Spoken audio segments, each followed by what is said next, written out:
والضحی قسم ہے چاشت کی، والضحی قسم ہے دھوپ کی، دھوپ کی قسم یا چاشت کے وقت کی قسم، کیونکہ وہ وقت انتہائی سہانا وقت ہوتا ہے. جب دھوپ چمکتی ہے سویرے سویرے تو اس وقت طبیعت کے اندر ایک نشاط پیدا ہوتی ہے، ایک خوبصورت منظر نظر آتا ہے، کائنات حسین نظر آتی، دل کھل اٹھتا ہے. واللیل اور رات کی، اذا جب، سجا وہ چھا جائے، واللیل اذا سجا اور رات کی جب وہ ٹک جائے، پرسکون ہو جائے. چھا جائے نہیں ہے اس کا ترجمہ، کیونکہ یغشا چھانا ہے. تو یہاں اصل میں رات جب سنسان اور بالکل خاموش ہو جاتی ہے نا، ڈھاک ہو جاتی ہے، یہ اس وقت کا ذکر ہے. وہ بھی انسان کے لیے بہت ایک سکون اور ایک آرام اور خوشی کا، اطمینان کا وقت ہوتا ہے. اصل میں عربی میں کہتے ہیں سجل میت، میت پر چادر ڈال کے اس کو چھپا دینا، ڈھانپ دینا، اس کے لیے لفظ آتا ہے. تو رات کا اتنا حصہ گزرنا کہ سب سو چکے اور تاریکی کی چادر چھائی ہوئی ہو، بالکل خاموشی ہو، جیسے موت کی خاموشی جسے کہا جاتا ہے، تو اس کے لیے لفظ آیا ہے سجا، بالکل سنسان ہو گیا سب کچھ. ایک طرف دھوپ ہے، دن ہے، چہل پہل ہے، یہ بھی انسان کی ضرورت ہے، اور دوسری طرف رات کا اندھیرا بھی انسان کی ضرورت ہے. اصل میں اس صورت کے پس منظر میں یہ بات بتائی جاتی ہے کہ نبی صلی اللہ علیہ وسلم پر کچھ عرصے کے لیے وحی آنا بند ہو گئی تھی، اور اس کا نتیجہ کیا ہوا کہ آپ پریشان ہو گئے کہ شاید اللہ تعالیٰ مجھ سے ناراض ہو گیا ہے.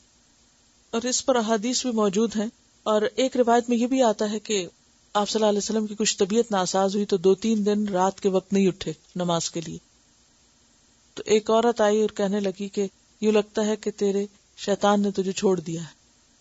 تو اس کی بات سے بھی آپ پریشان ہوئے، اور کچھ یہ تھا کہ وحی کا اخذ کرنا شروع میں آپ کے لیے مشکل تھا اور بہت پرمشقت کام تھا.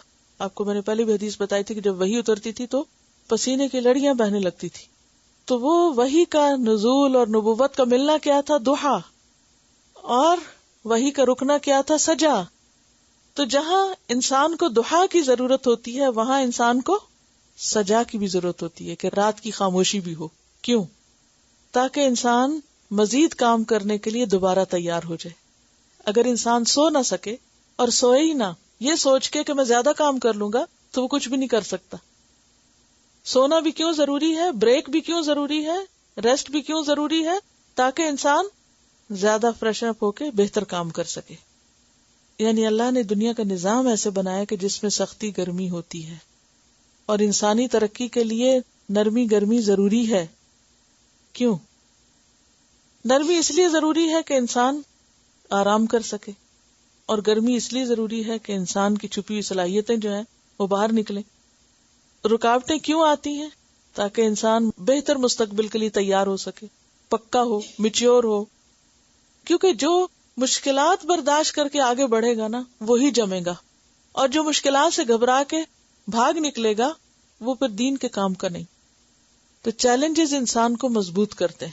تو یہاں پر والضحیٰ اور واللیل اذا سجا میں یہی سبق دینا مقصود ہے